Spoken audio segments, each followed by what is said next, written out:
नमस्ते दोस्तों, मैं योग्य सिंह चैनल में आप लोग को नमस्ते करती हूँ। मैं अच्छी हूँ, आशा करती हूँ आप लोग भी अच्छे होंगे, स्वस्थ होंगे, मस्त होंगे, अपने अपने काम में व्यस्त होंगे। मैं आप लोग के सामने एक बेटी का विवाह का गीत गा रही। पसंद है तो लाइक कीजिएगा, सब्सक्राइब कीजिएगा, शेयर कीजिएगा।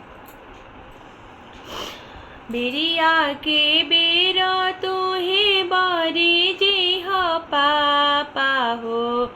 बेरिया के बेरिया तोहे बारी जी हो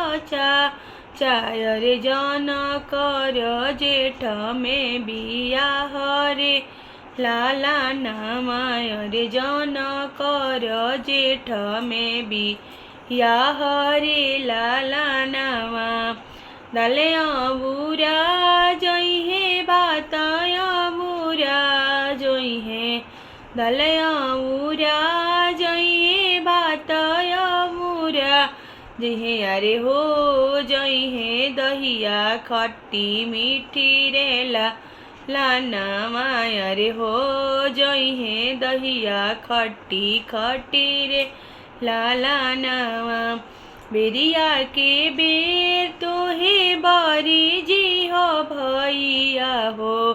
बेरिया के बेर तोहे बारी जी ना भैया हर जन कर जेठ में बिया हरे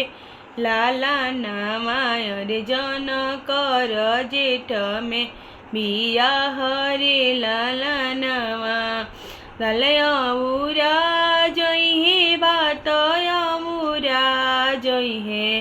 दलया उरा जोई है बातया मुरा जिहे अरे हो जोई है दहिया खट्टी खट्टी रे लाला नामा बतवा में पानी डलबो दालवा में घी डलबो बतवा में पानी डलबो दालवा में नींबू डलबो अरे दहिया में डाल दे हम चीनी रे लाला नामा अरे हो जोई है दहिया खट्टी मीठी रे लाला नामा अरे हो जोई है दहिया खट्टी मीठी रे लाला नामा।